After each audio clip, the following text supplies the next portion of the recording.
जाऊयात सिंधुदुर्गमध्ये मालवणमध्ये निलेश राणे प्रचार सभेत बोलतायत। मी राणे साहेबांनाही बोललो, मी माझ्या कार्यकर्त्यांनाही बोललो, मी सामंत साहेबांना बोललो, साहेब आता गप्प बसायचं नाही। मी राणे साहेबांचे आशीर्वाद घेतले। साहेब मला बोलले तू जिथे आहेस तिथे 100% राहा, तरच तू नारायण राणेचा मुलगा म्हणून तू वावरू शकशील, लक्षात ठेव। शिंदे साहेबांनी तुला संधी दिली आहे आणि जर तिकडे कुठे तडजोड केलीस तर मी तर सोड, देव पण तुला माफ करणार नाही आणि म्हणून त्या माणसाला कधी सोडू नको। म्हणून मी बोललो कुठलीही ऑफर द्या, कुठे काही असू दे, निलेश राणे शेवटच्या श्वासापर्यंत सन्मान्य एकनाथ शिंदे साहेबांबरोबरच राहणार।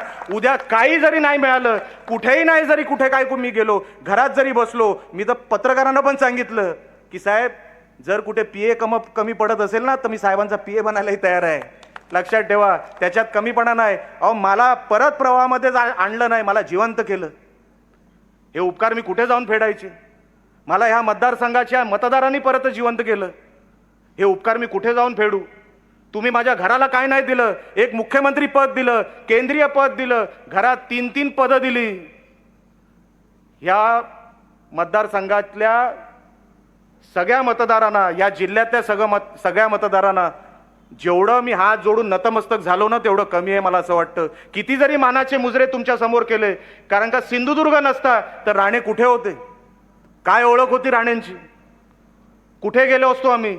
तुम्ही आम्हाला सांभाळलं। आता आम्हाला मतदारसंघ, तुम्ही जे आशीर्वाद दिले त्याची परतफेड करण्याची ही वेळ आहे। एक संधी फक्त आम्ही तुमच्याकडे मागतोय, ही एक संधी दिली नाही। 21चे 21 तिकडे तुमचे सेवक म्हणून आम्ही तिथे उभं केले। तिथे कोण मालक जाणार नाही, तिथे जातील तर सगळे तुमचे सेवक जातील।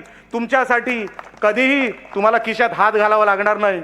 कुठली तरी परवानगी मागायची आहे, कुठेतरी आपल्याला कोणाला तरी भेटायचं आहे, तुम्ही हक्काने त्या नगरपालिकेच्या बिल्डिंगमध्ये जाऊ शकता आणि हक्काने सांगू शकता तुम्ही रामेश्वराच्या देवाकडे तुम्ही शपथ घेतली आहे, तुम्ही आमच्या घराचे दाखले दिले पाहिजे। एक जरी तुमच्याकडे कोणी रुपया मागितला माझ्या पक्षातून, माझ्या उमेदवारांनी किंवा माझ्या उद्याच्या नगरसेवकांनी, तर मी तुमच्यासमोर नाक घासायलाही तयार आहे।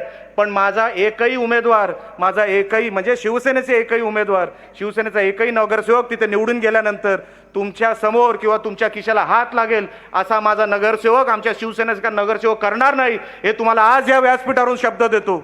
तुम्हाला कुठेही तक्रार असेल तर ती डायरेक्ट माझ्याकडे आणा, आमच्या सामंत साहेबांकडे आणा। मी शिंदे साहेबांना सांगणार आहे, साहेब ह्या माणसांनी पण जीवाचं रान केलं। आज जे वातावरण बदललं ते सन्माननीय दत्ताजी सामंत यांनी अर्ध वातावरण बदललं। अर्ध वातावरण हे माझ्या निवडणुकीला बदललं। ते माझ्याबरोबर आले, अर्धी निवडणूक मी जिंकलो आणि अर्धीपेक्षा 75% निवडणूक जर आम्ही जिंकलो ते सन्मान्य दत्ताजी सामंत यांच्यामुळे। आणि म्हणून मी ठरवलंय कुठल्याही निवडणुकीला एक तरी सामंत, उदय सामंत साहेब माझ्यावर ठेवणार। कारण का सामंत साहेब त्यांना माहिती आहे राजकारण कसं आहे या मतदारसंघाचं, इथे काय होतंय, काय काय चाललंय। मी सगळंच काय सांगणार नाही, सगळं तुम्हाला माहिती आहे। साहेबांना अजून 2 मोठे कार्यक्रम करायचे आहेत, फक्त शिंदे साहेब आमच्यावर आशीर्वाद ठेवा। तुम्ही ठेवलाच आहे, तुम्ही आम्हाला सगळं जपताय, सगळं काय तुम्ही करताय, असाच फक्त आशीर्वाद आमच्यावर ठेवा। तुमचे फक्त आशीर्वाद पाहिजे साहेब, निलेश राणेला बाकी दुसरं काही नको। तुम्ही लांबून कधीतरी हाक मारता, एवढंच फक्त निलेश राणेला पाहिजे, दुसरं काही नाही। या मतदारसंघाला राणे साहेबांनी इतके वर्ष जपले, हा मतदारसंघ राणे साहेबांचा। माझी फक्त एवढीच इच्छा आहे, आमची सगळ्यांची एवढीच इच्छा आहे की साहेब फक्त ह्या मतदारसंघाला जपण्यासाठी जेवढं काय करता येईल, जेवढा काय विकास निधी आपल्याला देता येईल तो कृपया करून आपण द्यावा, एवढीच फक्त मागणी आपल्या चरणी ठेवतो आणि मी इथेच थांबतो। जय हिंद, जय महाराष्ट्र।